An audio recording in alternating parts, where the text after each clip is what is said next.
Assalamualaikum warahmatullahi wabarakatuh. Alhamdulillahi rabbil alamin. Wassalatu wassalamu ala asrafil anbiya'i wal mursalin wa ala alihi wa ashabihi rasulillahi ajmain.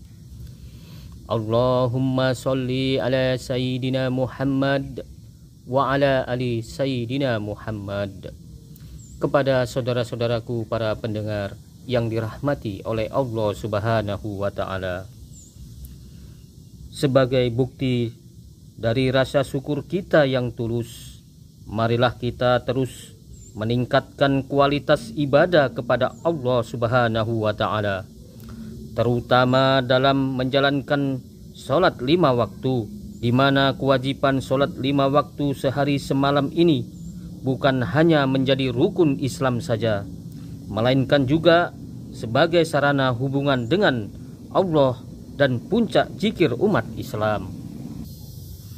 Marilah kita menjalankan sholat 5 waktu sehari semalam dengan baik.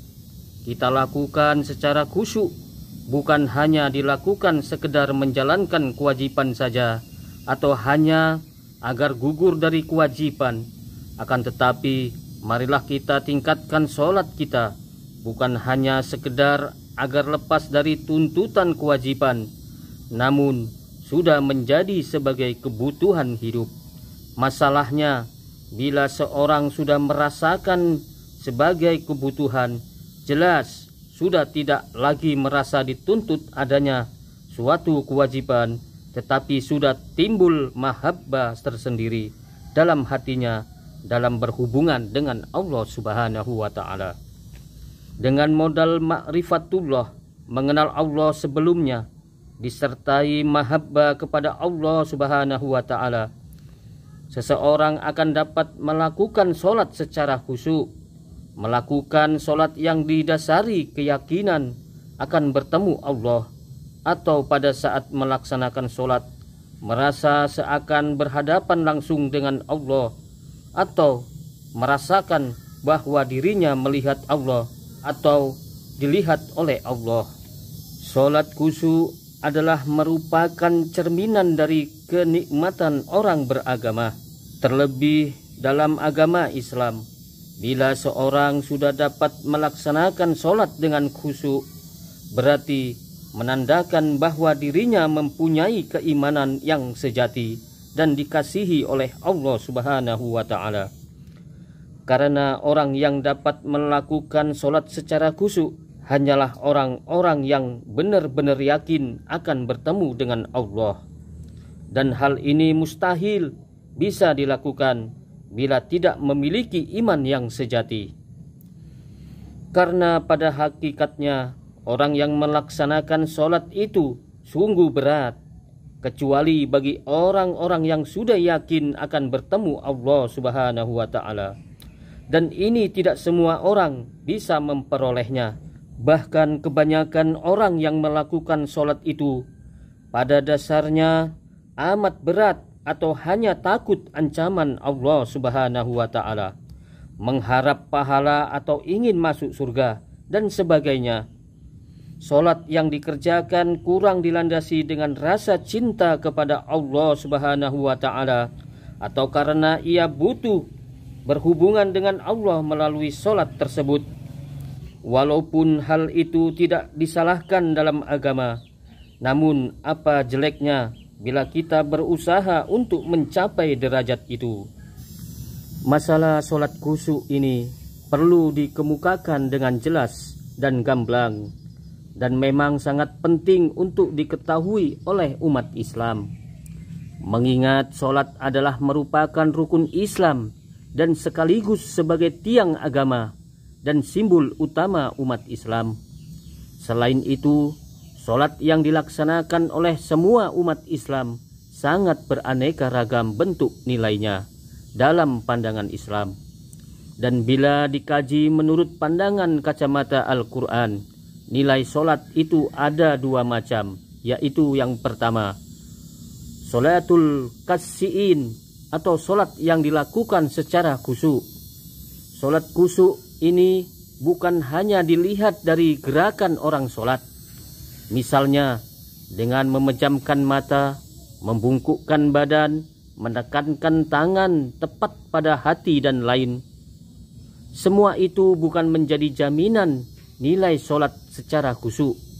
Sholat khusyuk itu pada hakikatnya adalah pada saat melakukan sholat merasa benar-benar berhadapan dengan Allah Subhanahu wa ta'ala, yakin akan bertemu Allah, dan dengan melakukan sholat itu ia dapat memelihara diri dari perbuatan fasya dan munkar, serta semakin dekat dengan Allah sebagaimana dijelaskan di dalam Al-Quran.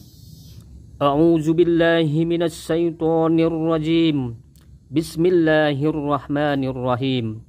Wasta'inu bis-sabri was-salati wa innaha lakabiratun illa 'alal khashi'in alladzina yajunnuna annahum mulaqu rabbihim wa annahum ilaihi raji'un. Mintalah pertolongan dengan sabar dan dengan menjalankan sholat.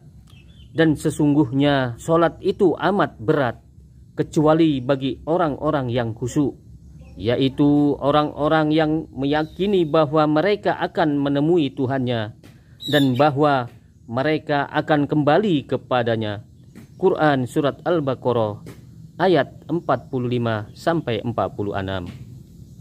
Innas sholata tanha anil fahsai wal munkar wala zikrullahi akbar. Sesungguhnya sholat itu mencegah dari perbuatan-perbuatan keji dan mungkar, dan sesungguhnya mengingat Allah adalah lebih besar keutamaannya daripada ibadah-ibadah lainnya. Quran Surat Al-Ankabut ayat 45. Dengan demikian, hanya sholat khusyuk saja yang dapat berdaya guna dan berhasil guna dalam menambah taqarrub billah dan dapat mencegah dari perbuatan fahsya dan mungkar, karena dengan keyakinannya akan bertemu Allah Subhanahu wa ta'ala akan membawa dirinya bersikap hati-hati terhadap perbuatan fahsya dan munkar atau hal-hal yang tidak diridhoi oleh Allah Subhanahu wa ta'ala. Selanjutnya, bila seseorang yang sholat namun masih belum dapat mencegah dari perbuatan fahsya dan munkar, bukan berarti sholatnya tidak berguna, namun pelaksanaan sholatnya perlu dikoreksi, terutama niat dan tujuannya serta keikhlasannya. Dan yang kedua, sholatul munafiqin, sholat yang dilakukan bukan dengan niat yang bersih dan ikhlas. Bahkan sebenarnya ia enggan atau malas melakukan sholat. Sedangkan sholat yang dilakukan hanya karena terpaksa atau karena takut celaan orang lain, ingin dipuji dan disanjung, atau dicampuri dengan unsur riya dan sebagainya. Hal ini sebagaimana dijelaskan oleh Allah Subhanahu wa ta'ala di dalam Al-Quran. A'udzu billahi minasy syaithanir rajim. Bismillahirrahmanirrahim. Innal munafiqina yukhadi'una Allah wa huwa khadi'uhum wa idza qamu ila sholati qamu kusala yura'unan nasa wala yadhkurunallaha illa qalila. Sesungguhnya orang-orang munafik itu menipu Allah dan Allah akan membalas tipuan mereka. Dan apabila mereka berdiri untuk melakukan sholat, mereka berdiri dengan malas. Mereka bermaksud ria dengan sholatnya di hadapan manusia, dan tidaklah mereka menyebut Allah kecuali hanya sedikit. Quran Surat An-Nisa ayat 142. Bahkan yang lebih membahayakan lagi, apabila seseorang masih dalam keadaan ragu-ragu antara mukmin dan kafir, sungguh akan menyesatkan dirinya sendiri, sebagaimana disebutkan dalam ayat berikutnya. mujabjabina baina jalik la ilaha ulai wa la ilaha ulai wa may yudlilillahu falan tajida lahu sabila. Mereka dalam keadaan ragu-ragu antara yang demikian, iman atau kafir. Tidak masuk pada golongan ini orang-orang beriman, dan tidak pula kepada golongan itu orang-orang kafir. Barang siapa yang disesatkan Allah, maka sekali-kali tidak akan mendapat jalan untuk memberi petunjuk baginya. Quran Surat An-Nisa ayat 143.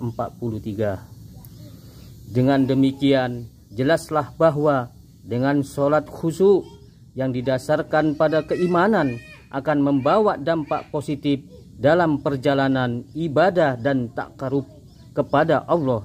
Sedangkan sholat tipe orang munafik akan membawa dampak negatif yang pada akhirnya dapat menyesatkan diri sendiri.